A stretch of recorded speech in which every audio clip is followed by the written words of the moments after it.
New Zealand ने 2 seasonal category के work visa start कर दिए हैं। कौन इसके लिए अप्लाई कर सकता है? एलिजिबिलिटी रिक्वायरमेंट क्या है? बिस्मिल्लाहिर्रहमानिर्रहीम। मैं हूँ Khizar Hayat Zoya, CEO at visa valley immigration. We are based in Islamabad and Multan.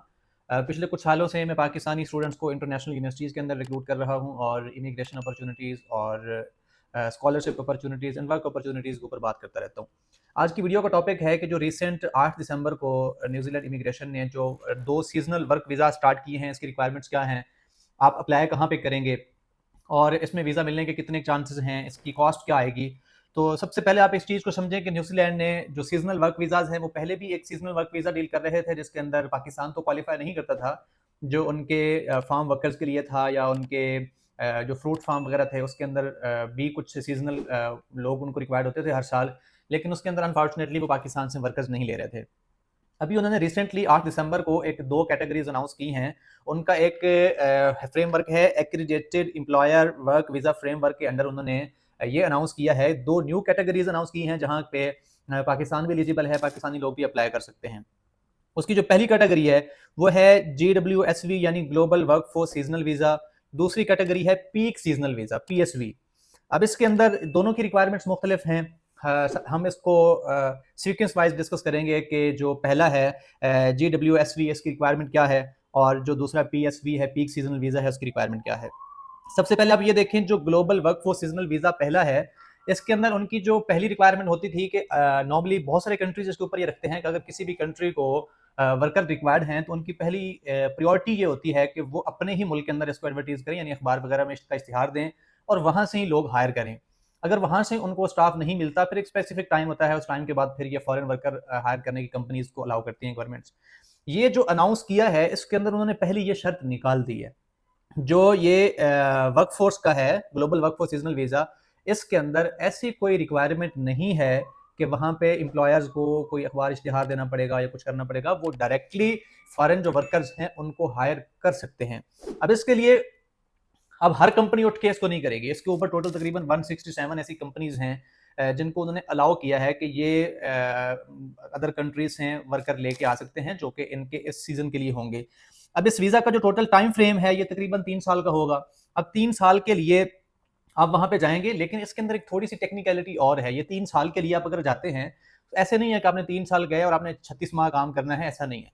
आपने जब भी जाना है, इसकी एक आगे इन्होंने रिक्वायरमेंट डाल दी है कि आप 9 माह वहां रह के काम करेंगे और 3 महीने न्यूजीलैंड को छोड़ेंगे।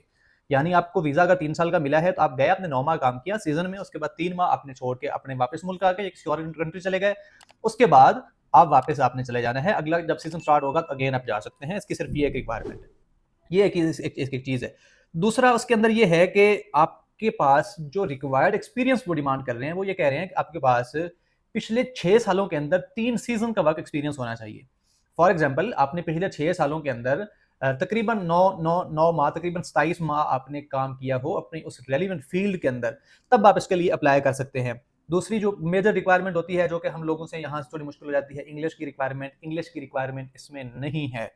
जो अगली इसके अंदर कैटेगरी है वो है peak seasonal visa, peak PSV है। उसके अंदर रिक्वायरमेंट ये है कि वहाँ पे जो एम्प्लॉयर्स हैं उनको इसके लिए वहाँ पे अखबार इश्तिहार वगैरह देना पड़ेगा, और ये तकरीबन 7 माह का होगा। और इसमें भी कैंडिडेट को वहाँ पे कैंडिडेट का जो एक्सपीरियंस है वो पिछले 3 सालों में कम से कम एक सीजन का होना चाहिए। इंग्लिश की रिक्वायरमेंट इसमें भी नहीं है। उसके बाद जब आप अप्लाई करेंगे, अप्लाई करते टाइम आपका जो वर्क एक्सपीरियंस है, वो एक्सपीरियंस ऐसे नहीं है कि आपने ऐसे ही अपने डॉक्यूमेंट उठाए और लगा दिए। आपका प्रॉपर वर्क एक्सपीरियंस होना चाहिए, आपके पास प्रॉपर सैलरी स्लिप्स होनी चाहिए, आपके पास प्रॉपर जॉब कंफर्मेशन लेटर होना चाहिए, और उसके बाद ये सारी चीज़ें होंगी, फिर आप अप्लाई कर पाएंगे। और दूसरी बात, जब आपने वीज़ा अप्लाई करना है, वीज़ा अप्लाई तब कर पाएंगे जब आपके पास प्रॉपर जॉब ऑफर लेटर हो उस एक्रीडेटेड एम्प्लॉयर से जो एनलिस्टेड है इनकी इमिग्रेशन की वेबसाइट पे।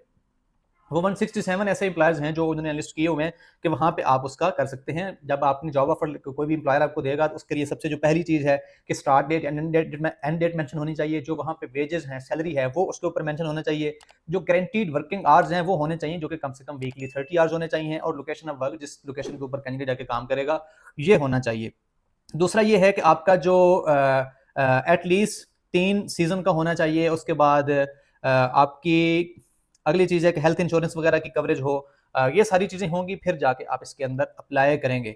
वीज़ा अप्लाई करेंगे, जब वीज़ा अप्लाई करेंगे तो जो पहली कैटेगरी मैंने आपको बताई है, इसके अंदर जो वीज़ा फ़ी है वो 1540 न्यूज़ीलैंड डॉलर है।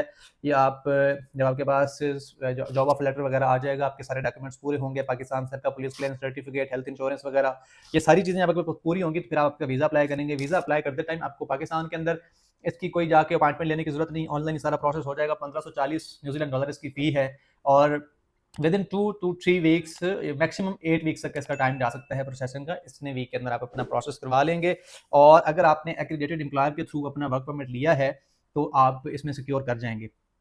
अब अगर आप ऐसे कैंडिडेट हैं जिसको समझ नहीं आ रहा, जो उन एक्रीडेटेड एम्प्लॉयर से कॉन्टैक्ट नहीं कर पा रहे, या आपको आइडिया नहीं है कि आपने अप्लाई कैसे करना है, तो आप वीज़ा वाले इमिग्रेशन की सर्विसेज भी ले सकते हैं, जहाँ पे हमारे पास एक कम्प्रीहेंसिव डाटा है कि कौन कौन से ऐसे एम्प्लॉयर्स हैं जो कि आपको इस चीज़ के हवाले से आपको ये जॉब ऑफर लेटर दे सकते हैं। तो उसमें भी हम आपको असिस्ट कर सकते हैं।